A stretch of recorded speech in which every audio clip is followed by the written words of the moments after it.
below is required fields, and in this video, it's been a while since I've done a video, but I'm going to do another installment in my catalog Cripplers series today. And anyways, the album I'm going to be discussing today is perhaps, on one hand, it has probably the best songs of any albums that I have discussed so far in the series, and also some of the worst songs as well. The album I'm going to be discussing, Morbid Angel, Illud Divinum Insanus. This is their album in which they actually, it's their 8th studio album overall, and Morbid Angel is one of the first death metal bands, and the band released Illud Divinum Insanus in the early 2010s, and it was released to very negative fan reception, and there are some moments on here that really aren't too bad, to be honest. I will say this, but then there's other moments that make you wonder what they were even thinking on it. Now, Morbid Angel is a death metal band, but they actually have mixed things up over the years. The first album, which in my opinion is the best thing they've ever done, Altars of Madness, is very it was one of the first death metal albums out there, and it's an absolute classic in the early days of death metal. And they've also varied things throughout their catalog. They have their faster albums. Their faster material, like Altars of Madness. They have fast-paced songs for their catalog, such as Day of Suffering, which off of Blessed Are the Sick, their second album, which does start off a little bit mid-paced, but then for most of the song it's a very fast-paced track. God of the Forsaken off of Gateway to Annihilation is number one of their faster tracks, and Bleed for the Devil off of Altars of Madness. And then they got some slower tracks, such as one of their most recognized songs, possibly even the most recognized song in their catalog, God of Emptiness, the closing track off of their 1993 album Covenant. And anyways, and they have a lot of mid-paced tracks too, so they've definitely mixed things up in terms of song pacing throughout their catalog.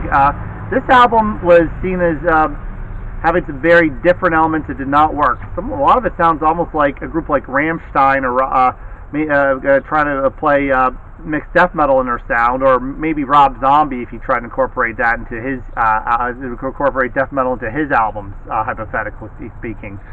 Anyways, some songs really bring that vibe to them, and are just hard tracks. Anyways, the album is actually not without its redeeming qualities.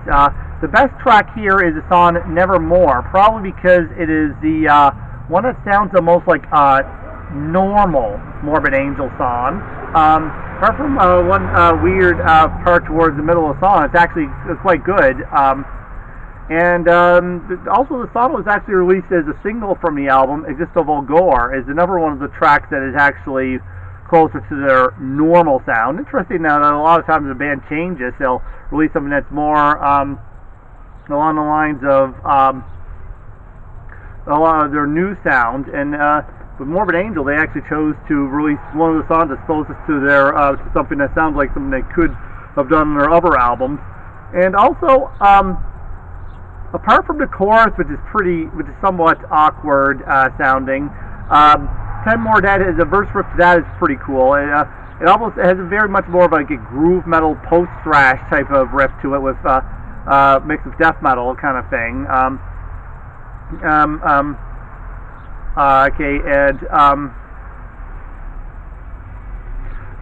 Anyways, that track isn't too bad. But then the rest of the album, the songs I didn't mention, wow, what happened? Some songs the absolute worst track on here would have to be the track Too Extreme, which is an absolutely horrendous track, and when generally people tend to really tear this album to shreds. Yeah, this is probably considered to be the worst offender. This and also the track Radicult, which is another track which is absolutely atrocious, and another track that really stands out in a bad way is the track Destructos versus the Earth. And anyways, those seem to be some of the anyway, but anyways, it seemed to try, they did try to mix things up with some techno-y elements and some industrial elements, and which did not translate well to their sound at all. And the album really hurt the band and their reputation in the death metal scene. Although, mind you, it certainly doesn't take away from albums like Ultras of Madness, obviously, which I consider to be their best. And anyways, the band did release a new album in the late 2010s, well, it's not so new now, but it's their most recent album, Kings of Disdain, which was a huge improvement over Illud Divinum Insanus, but it didn't really get a whole lot of buzz from what I remembered back as a new release. Might be misremembering things, but in the metal communities that I posted at, it didn't really tend to be brought up a whole lot.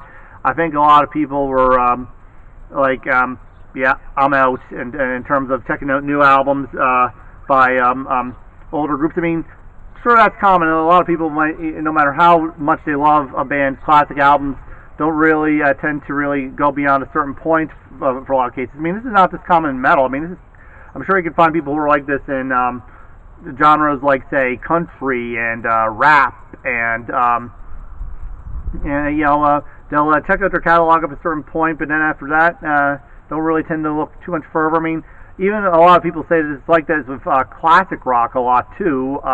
Like groups that are considered classic rock. I mean, not too many of them will get a lot of attention when they put out new albums. I mean, sure, there's a few exceptions, but yeah, I mean, then again, a lot of bands when they will reach that level anyways. But yeah, although Morbid Angel are one of the most successful death metal bands of all time, keep in mind, they were the first death metal band to have get signed to a major label, not just like a major metal-oriented record label, but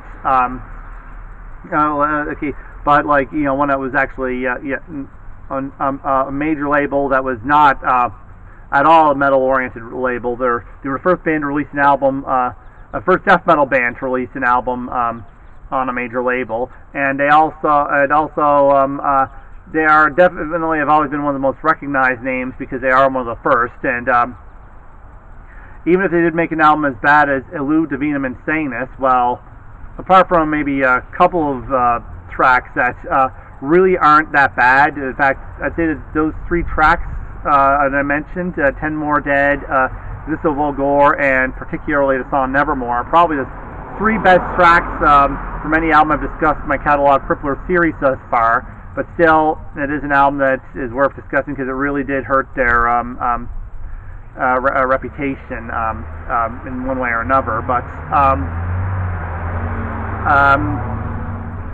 yeah. Anyways, even if you haven't checked out this album, as a whole, I really don't recommend it. I recommend you just instead go back and listen to Ultras of Madness again.